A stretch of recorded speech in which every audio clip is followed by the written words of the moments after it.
beleza? Aqui é o professor Keison Sucesso e hoje eu trago no canal a parte 5 da prova Enem 2019, matemática, prova azul, das questões 172 até 180. Então vem comigo, acompanhe passo a passo as resoluções dessas questões, porque na aula do Keison eu não me estresso, porque ele não tem fome, ele tem o sucesso! Então vamos nós, galera. Beleza! Show! Então vamos dar continuidade nessa parte 5, fechando as 9 últimas questões da prova Enem 2019, caderno 7, prova azul. Beleza? Então vamos nós. Então vamos para a questão 172, ó. O gráfico a seguir mostra a evolução mensal das vendas de certo produto de julho a novembro de 2011. Então ele diz: sabe-se que o mês de julho foi o pior momento da empresa em 2011 e que o número de unidades vendidas desse produto em dezembro de 2011 foi igual à média aritmética do número de unidades vendidas nos meses de julho a novembro do mesmo ano.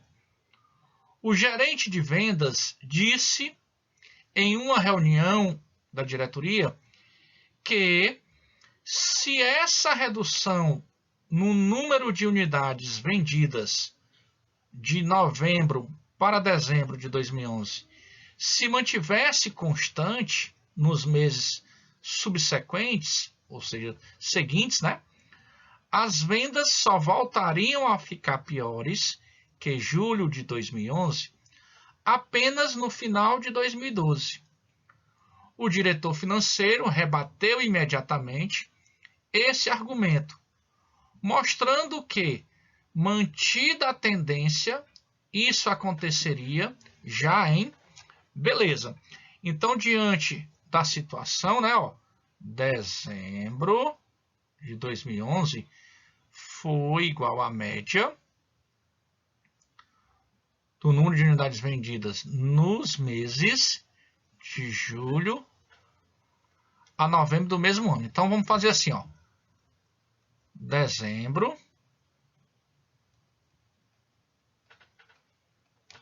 de 2011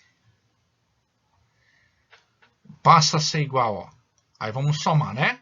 Ó, julho 700, agosto 2.500, setembro 2.500, outubro 2.800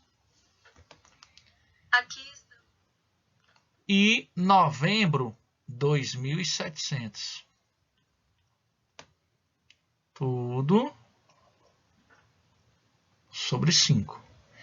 Então, somando esses 5 valores em cima, nós vamos ter 5.700, com mais 2.800, 8.500, com mais 2.700, 11.200.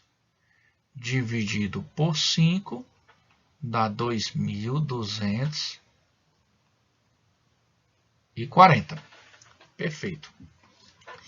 Então, a redução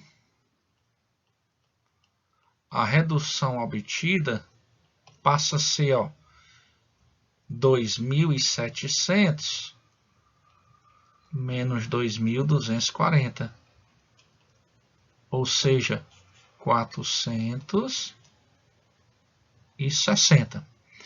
Então, nós temos o seguinte, ó. Em dezembro de 2011, o valor ficou sendo 2.240. Em janeiro de 2012, a gente vai pegar o 2.240 menos 460. Ó. Então, se fizermos essa diferença, ó, 2.240 menos 460 e 60. Aqui fica 8, vem 1, 5, 7, ó. 1780. Em fevereiro de 2012, nós vamos ter agora, ó, 1780 menos 460. Então, vai ficar 1320. Em março de 2012, nós vamos ter 1320 menos 460. Então, isso aqui vai dar quanto? Quanto é que fica essa diferença? Ó? 860, né? E agora, ó, abril de 2012, ó, se a gente pegar 860 menos 460, nós vamos obter 400. Então, esse valor é menor do que o que aconteceu em julho de 2011. Ó. Então, nós vamos marcar, desde deu certo, ó, abril. Tranquilo? Show. Questão 173, ó, veja bem. Em um determinado ano, os computadores da Receita Federal de um país identificaram como inconsistente 20% das declarações de imposto de renda. Então, inconsistentes, né? Ó. Então, vamos colocar assim, ó. Inconsistentes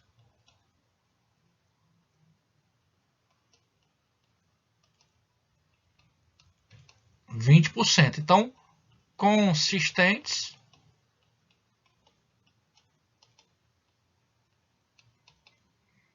80%, beleza?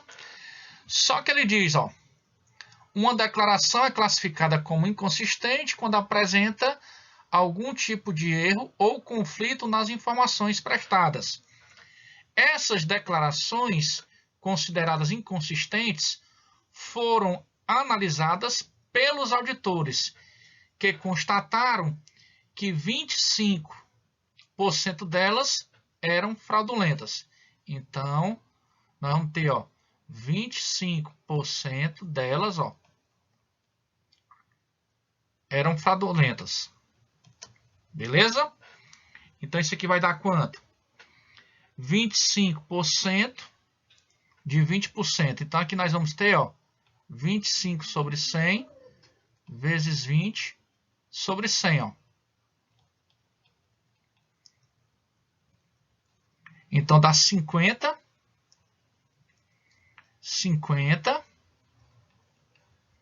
sobre 1000. Que é a mesma coisa de 5 sobre 100, ou seja, 0,05. Beleza? Já com relação, ó, quando ele fala aqui, ó, constatou-se ainda que dentre as declarações que não apresentaram inconsistências, 6,25% eram fraudulentas. Então, 6,25 de 80%. Então, isso aqui vai dar o quê? 6,25 sobre 100 vezes 80 sobre 100. Posso simplificar, né? Aqui eu vou ter, ó, eu vou colocar, ó, por 2, 6,25 sobre 100, 4 sobre 5.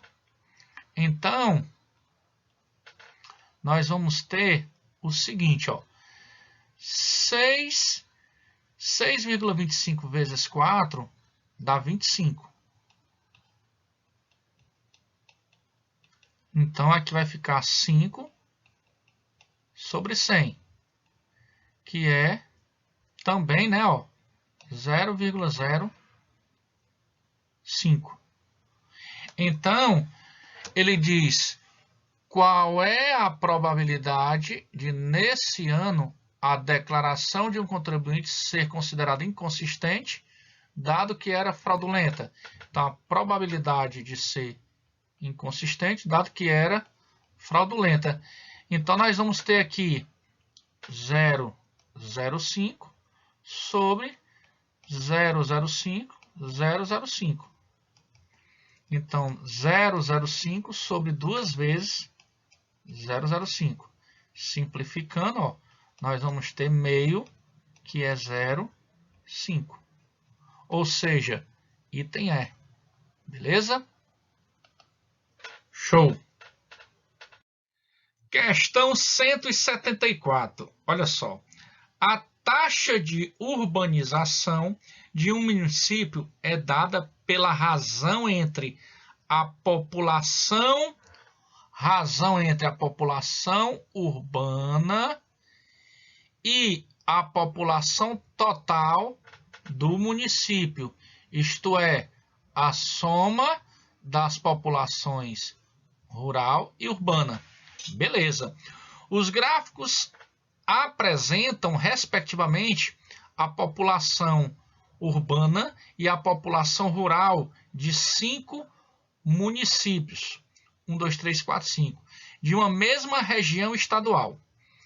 Em reunião entre o governo do estado e os prefeitos desses municípios, ficou acordado que o município com maior taxa de urbanização receberá um investimento extra em infraestrutura. Então, ó, ficou acordado que o município com maior taxa de urbanização receberá um investimento extra de infraestrutura. Segundo o acordo, qual município receberá o investimento extra? Beleza.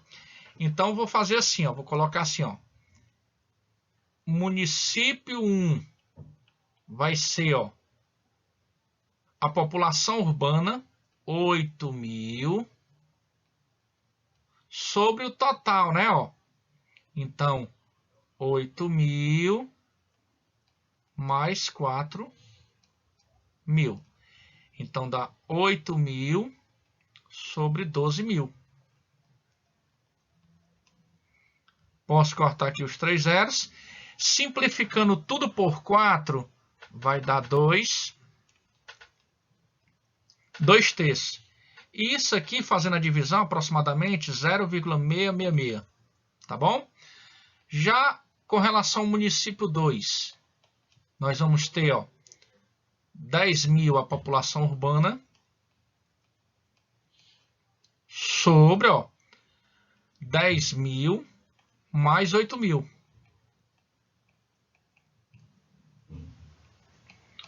E com isso nós temos 10.000 sobre 18.000, ó.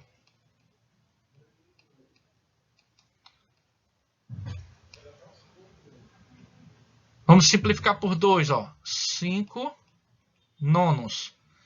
5 nonos, fazendo aqui a divisão, dá aproximadamente 0,555. Com relação ao município 3, nós vamos ter 11.000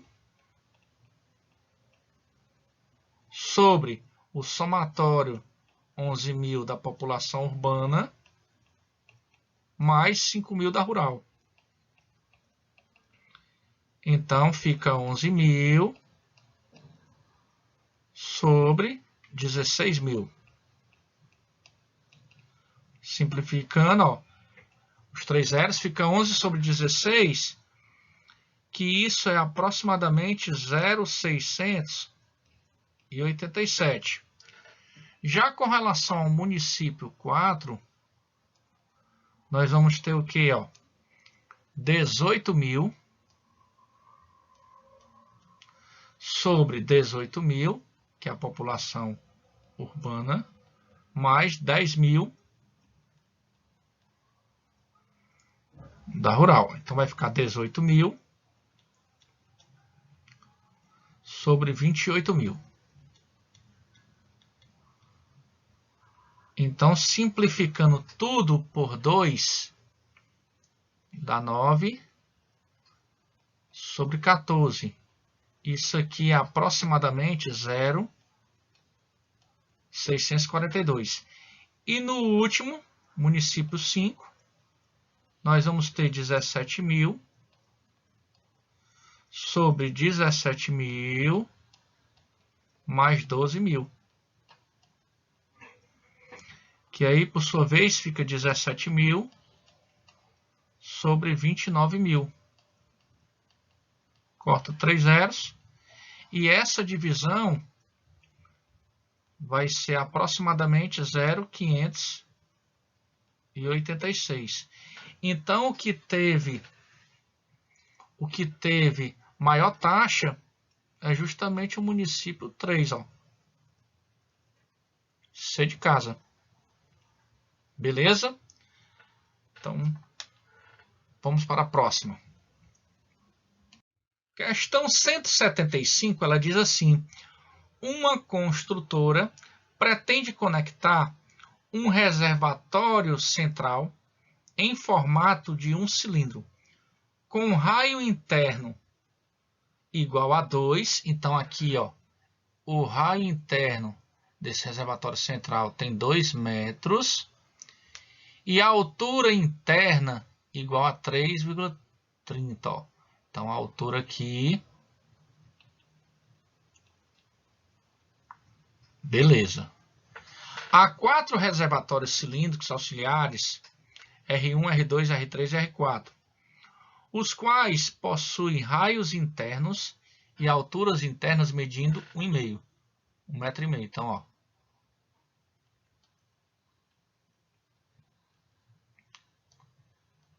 Todos eles. Então, basta representar um, tá bom? As ligações entre o reservatório central e os auxiliares são feitas por canos cilíndricos com 0,10 metros de diâmetro. Então, diâmetro 0,10 metros. Então, diâmetro é 2 vezes o raio. E com isso, ó, 2R é 0,10.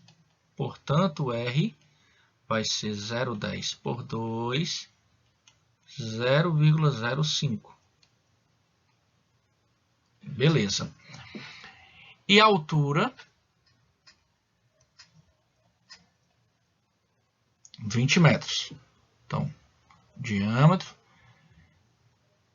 e a altura 20. Conectados próximo às bases de cada reservatório. Na conexão de cada um desses canos com o reservatório central, há registro que liberam ou interrompem o fluxo de água. No momento em que o reservatório central está cheio e os auxiliares estão vazios, abrem-se os 4 registros e, após algum tempo, as alturas das colunas de água nos reservatórios se igualam, assim que cessa o fluxo de água entre eles. Pelo princípio dos vasos comunicantes, a medida em metro das alturas das colunas de água nos reservatórios auxiliares, após cessar o fluxo de água entre eles, é... Então, primeiro, eu vou calcular o volume desse reservatório central, ó. Volume do reservatório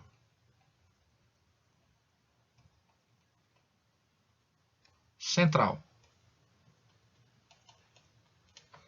Então, vai ficar, ó, π R ao quadrado vezes H. Ou seja, π 2 ao quadrado vezes 3,3. Ó. Então, dá 4π vezes 3,3, que por sua vez dá 13,2π metros cúbicos. Tá bom? Agora, eu vou calcular o volume do cano. O volume do cano vai ser πr ao quadrado vezes H. Então, π R 0,05 ao quadrado vezes 20. Então, esse volume vai me dar 0,05 π metros cúbicos. Beleza? O volume da água passa a ser igual ao volume do reservatório central menos 4 vezes o volume do cano. Então, nós vamos ter o quê? 13,2 π menos 4 vezes 0,05 π. Então, o volume da água passa a ser 13,2 π menos 0,2 π. Então, fica 13 π. Desculpa. Agora, o que é que a gente vai fazer? Como nós queremos saber a altura, nós vamos ter que 13 π, né, porque agora, tanto esse reservatório e esses 4 passam a ter a mesma altura. Então, eu vou dizer que esse volume da água, que é 13 π, isso vai ser igual a π vezes 2 ao quadrado vezes a altura H, mais 4 vezes π vezes 1,5 ao quadrado vezes H. Olha só. Então, 13π vai ser igual a 4π vezes H mais 1,5 ao quadrado dá 2,25. Vezes 4 dá 9. Então, 9πh.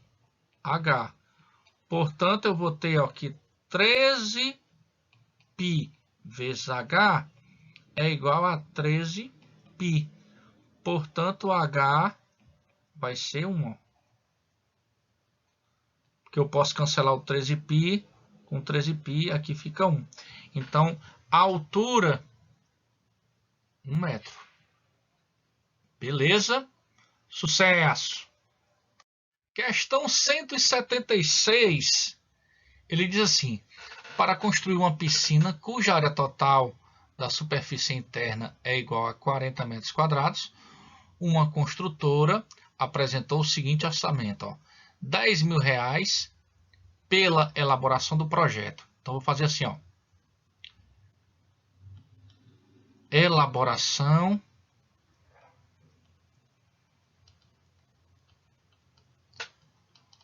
do projeto.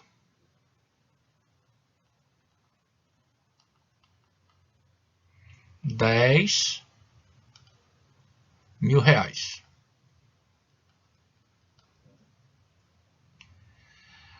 40.000 pelos custos fixos. Custos fixos. 40.000.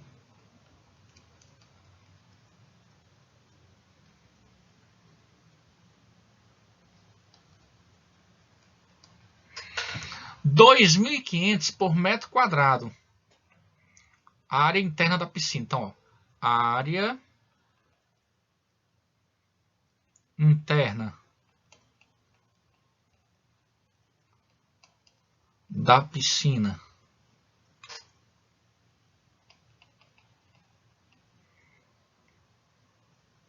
vai ser, vai ser 100.000, né? Porque você vai pegar 40 e multiplicar por 2.500. Então,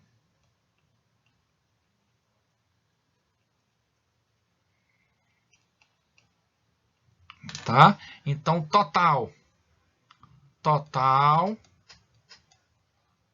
do orçamento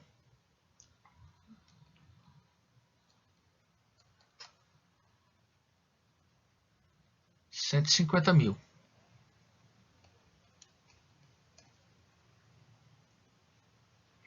Tá? Agora veja bem. Após a apresentação do orçamento, essa empresa decidiu reduzir o valor da elaboração do projeto em 50%. Então, o novo valor, elaboração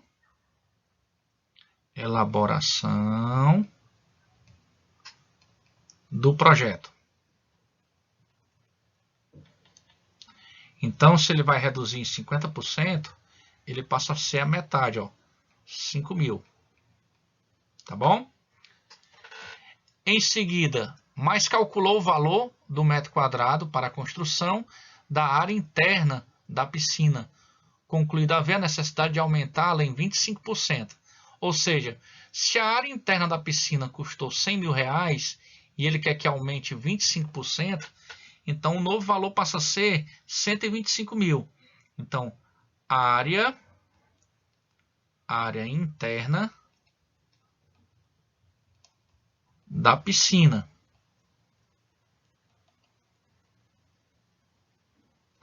Passa a ser 125 mil. Tá bom? Além disso, a construtora pretende dar um desconto nos custos fixos, de maneira que o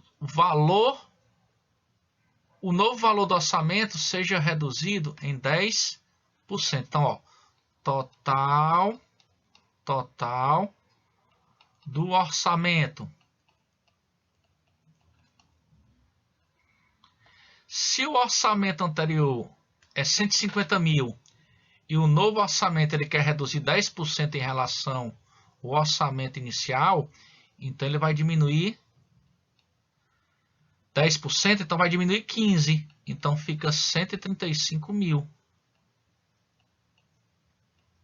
Beleza? Aí ele quer saber o percentual de desconto que a construtora deverá conceder nos custos fixos. Ó. Então nós temos aqui, ó, custos fixos. Ó, se aqui o total do orçamento é 135 mil, aqui tem 5.125, tem 130. Então aqui falta 5 mil. Para dar os 135 mil. Com isso, ó, o custo fixo no primeiro momento era 40 mil.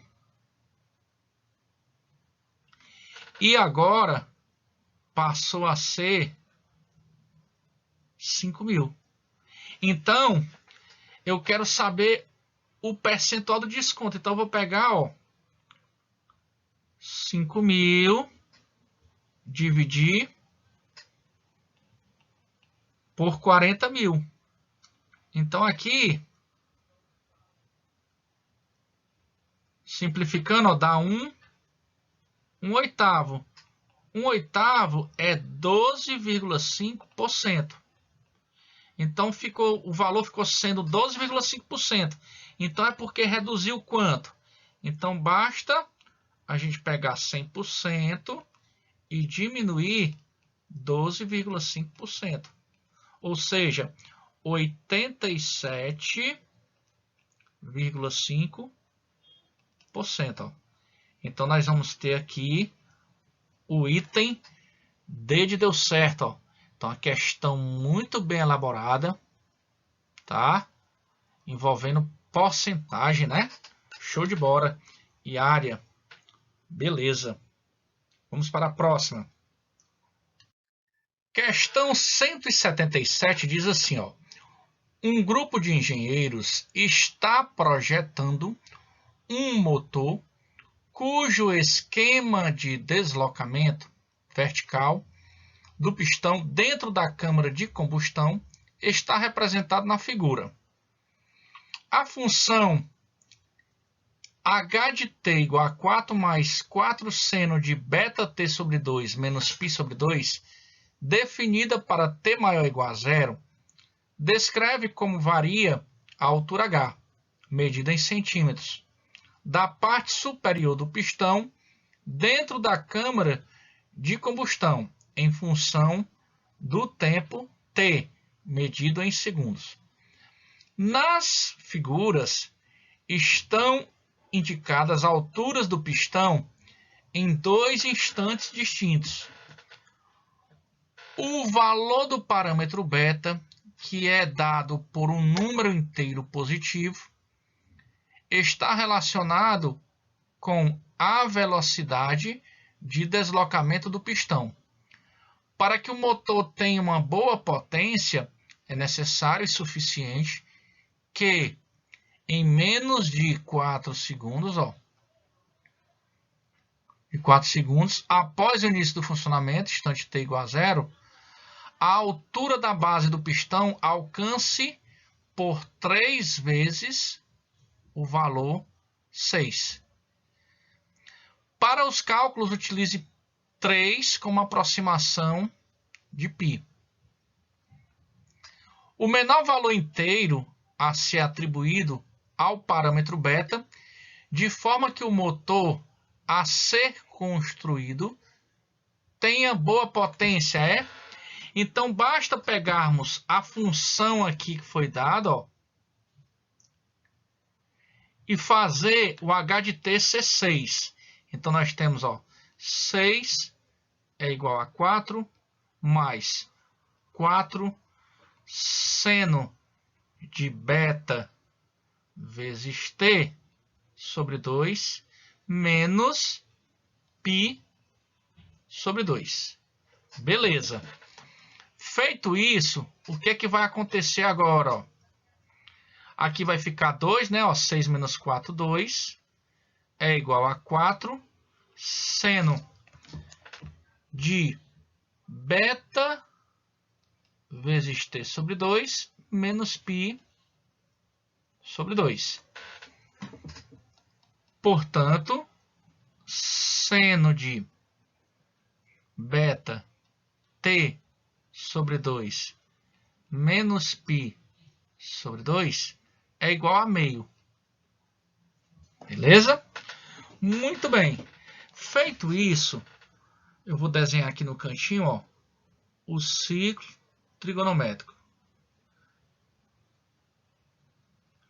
Então, de antemão, eu tenho que pensar qual é o ângulo que o seno dá meio. O seno dá meio em 30 graus, que é a mesma coisa de π sobre 6. E ele também, no segundo quadrante, vai ser meio quando? Quando aqui for 150, Porque esse aqui é 30. Sempre no primeiro e segundo quadrante, a soma dos dois ângulos tem que ser π, 180. Então, aqui tem que ser, 150. Tá bom?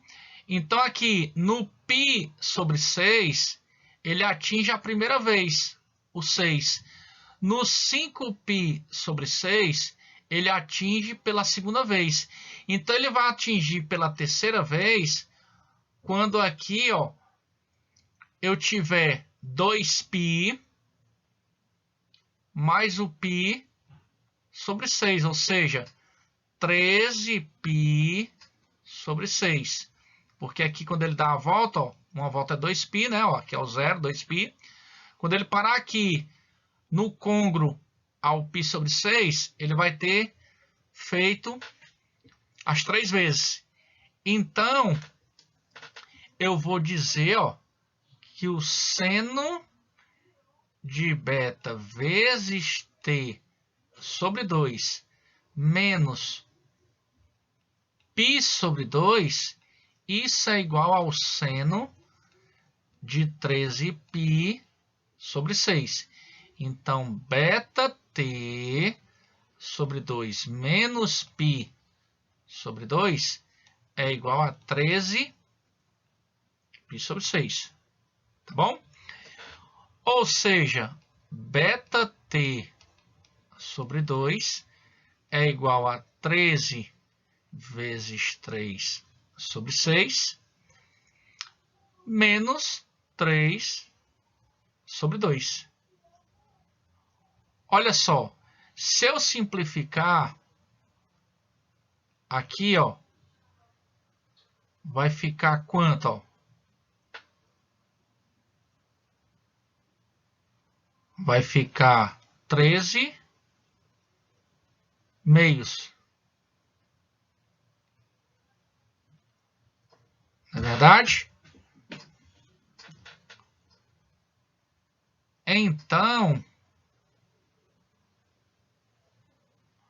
aqui eu vou acrescentar, né? Ó, porque aqui tá menos, passa para o outro lado, fica mais. Beleza, ó.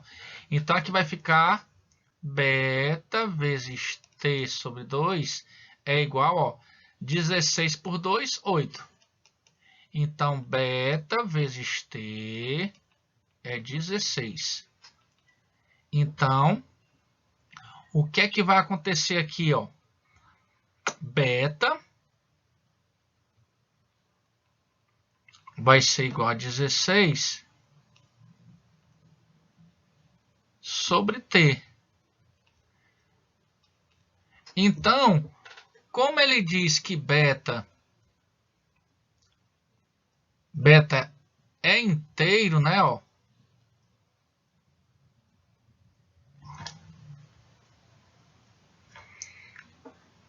Então, o que é que vai acontecer?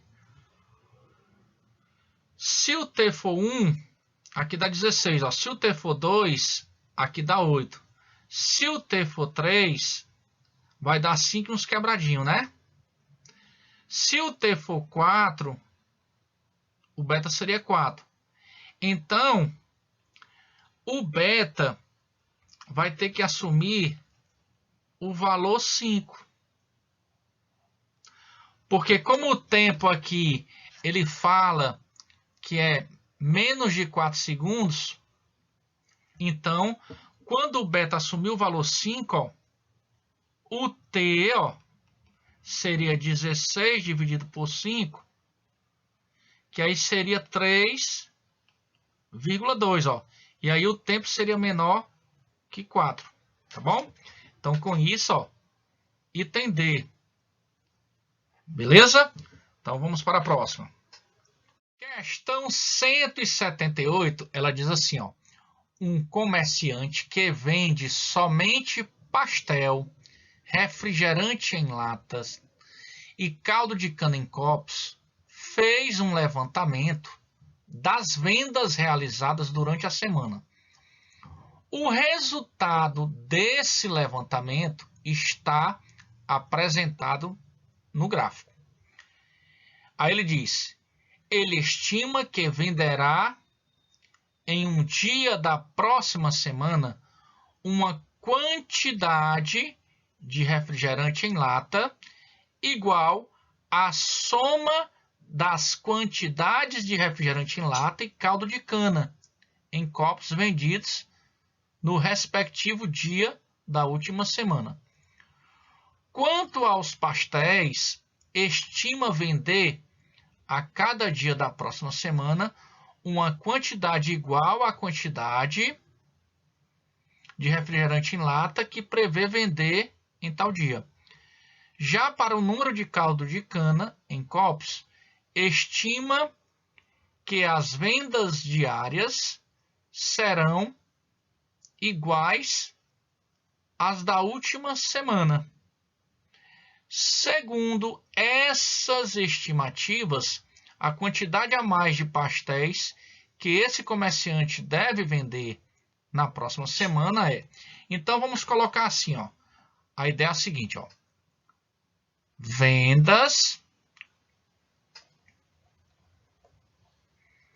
na última semana. Na última semana, ó. Então, eu vou colocar assim, ó. Caldo. Colocar assim, ó. Caldo. Refri. E pastel. Tá? E aqui eu vou colocar, ó.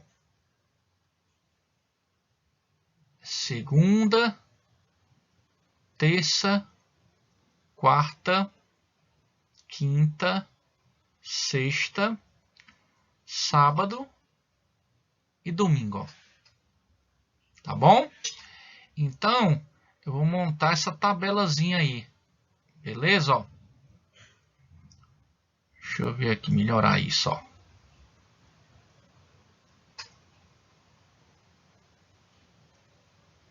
Pronto. Ver se fica mais organizadozinho. Pronto, aí aqui eu vou só inserir nos valores, tá bom?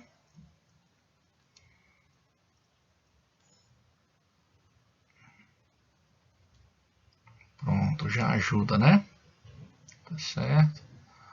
Pronto, vamos olhar. Com relação ao caldo, ó, se a gente olhar aqui, ó, na segunda, ó, nós temos 2, 3, ó. Na terça, ó, somente 1, ó. Na quarta, 2, ó. Na quinta, ó, 4. Na sexta, ó, 7. No sábado, 2, 4, 6, 7 também. E no domingo, 4. Agora com relação ao refri, ó. Refrigerante, ó. Na segunda, ó, 4. Na terça, 4 novamente, ó. Na quarta, ó, 5. Na quinta, ó, 2, 4, 6, 8. Na sexta, 8.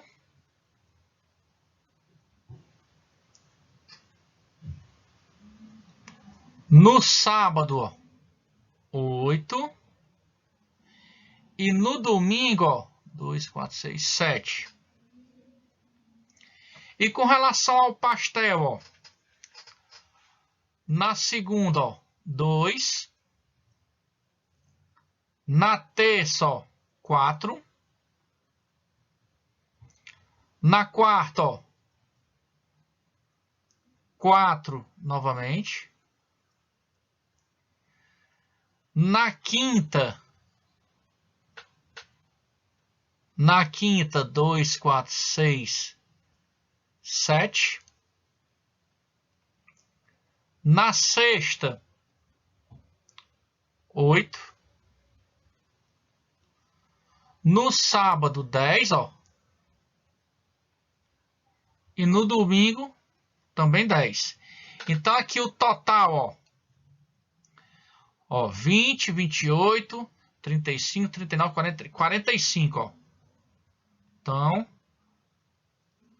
45. Então, agora, nós vamos ver o seguinte. Próxima semana. Próxima semana. Então, vamos colocar aqui, ó. Mesmo esqueminha, né, ó. Caldo. Refri. E pastel. E aqui eu vou colocar só a inicial, tá, ó. Segunda, terça, quarta, quinta, sexta, sábado e domingo. E aí vamos montar a tabelinha também, né?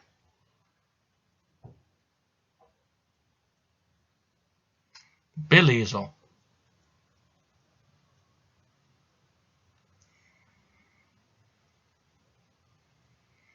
Aí vamos voltar ao comando, ao anunciado, para a gente colocar as informações que foram dadas, né? Fornecidas.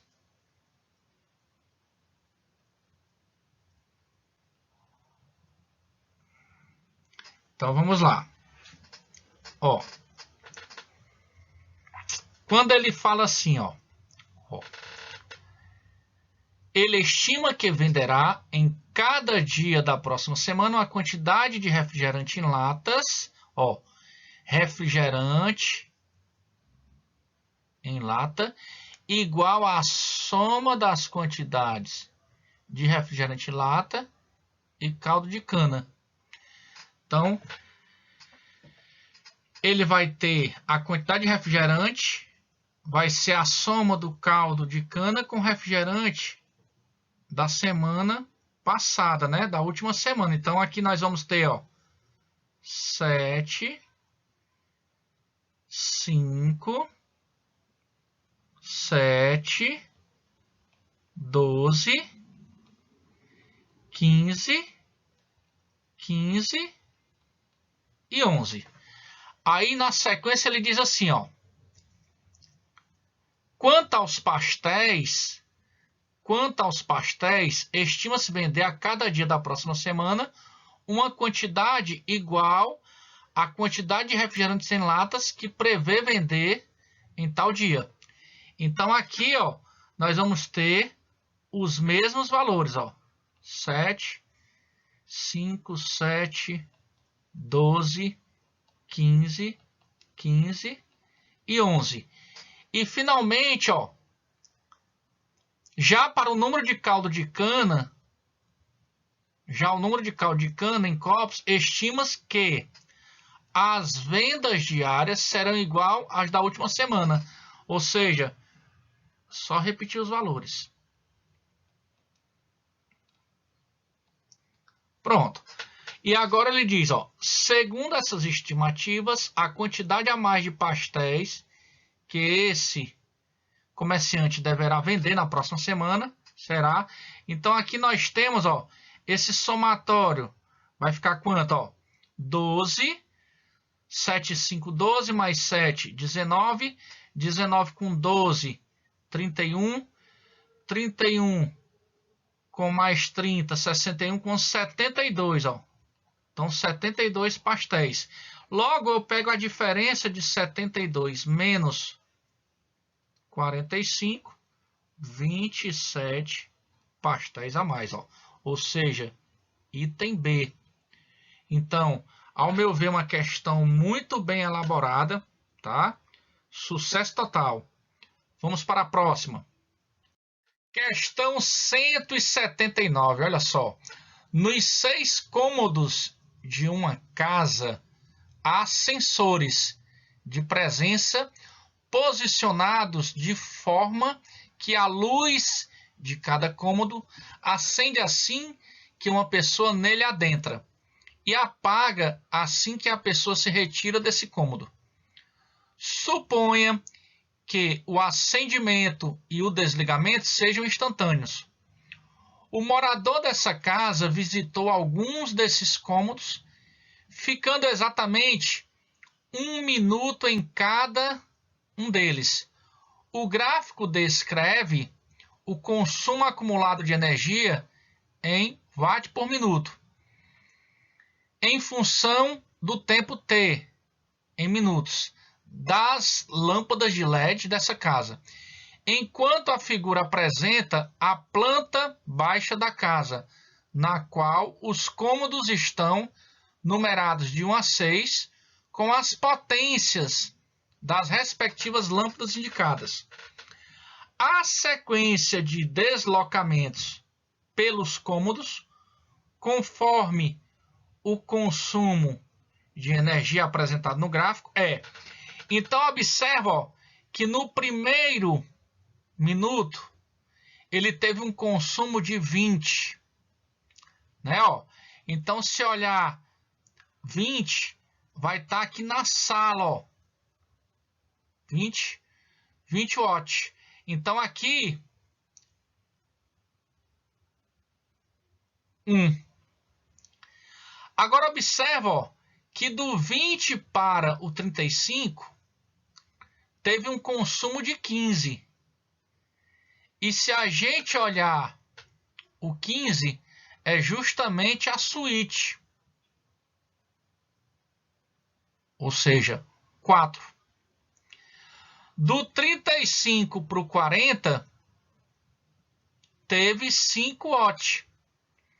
Então, esse 5 watts é justamente, ó, o banho. Do 40 para o 55, ó, 15 watts. Então, 15 watts, ó, é justamente a suíte.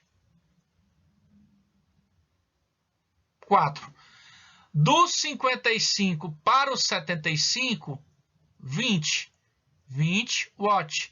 Então, se olharmos aqui, ó, é a sala. Então, 1.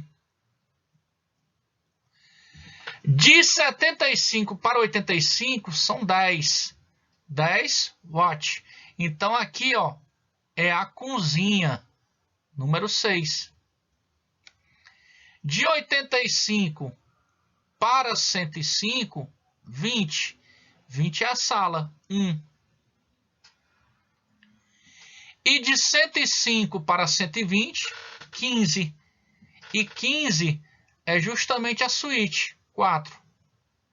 Então, nós vamos marcar essa sequência, ó, nesse sentido aqui, ó. 1, 4, 5, 4, 1, 6, 1, 4. Ou seja, item A. Beleza? Show! Questão 180 para fecharmos a prova 2019. Diz o seguinte, ó. Um casal planejou uma viagem e definiu como teto para o gasto diário um valor de até R$1.000. R$1.000. Antes de decidir o destino da viagem, fizeram uma pesquisa sobre a taxa de câmbio vigente para as moedas de 5 países que desejavam visitar e também sobre as estimativas de gasto diário em cada um, com o objetivo de escolher o destino que apresentasse o menor custo diário em real. O quadro mostra os resultados obtidos com a pesquisa realizada. Então, nessas condições, qual será o destino escolhido para a viagem? Então, vamos lá. Vamos fazer assim, ó. França. Com relação à França, o que é que vai ser feito? Ó? Moeda local é o euro, taxa de câmbio em reais 3,14. Então, gasto diário 315 euros. Então, nós vamos pegar 315 e multiplicar por 3,14. Então, nós vamos ter 989,10. Ok? Já com relação aos Estados Unidos, o dólar, a moeda local é dólar. Então, a taxa de câmbio é R$ 2,78. Então, o gasto diário, ó, $390. Então, vai ficar 390 vezes 2,78. Então, isso aqui vai dar 1.084,20. Já com relação à Austrália, lá a moeda local é o dólar australiano. Taxa de câmbio R$ 2,14. Então, gasto diário, ó, 400 dólar australiano. Então, nós vamos ter, ó, 400 vezes 2,14, que vai dar 856. Com relação ao Canadá, a moeda local é o dólar canadense e a taxa de câmbio é de R$ 2,10. Como o gasto diário foi 410 dólares canadenses, então nós vamos fazer 410 vezes 2,10, que dá 861. E finalmente o Reino Unido. No Reino Unido, a moeda local é a libra esterlina. Taxa de câmbio de R$ 4,24. Então, o gasto diário, ó, 290 libras esterlina. Então, nós vamos pegar 290 vezes 4,24, que vai dar 1.229,60. Então, o destino escolhido para a viagem, ó, vai ser a Austrália, né, ó? Porque é justamente onde se tem, ó, o menor gasto diário, ó. Então, item A. Beleza? Com isso, finalizamos as 9 questões referente à prova 2019, prova azul, caderno 7, tá? Então, espero que você curta, comente, compartilhe com os amigos que estão se preparando para essas provas que vão acontecer logo mais.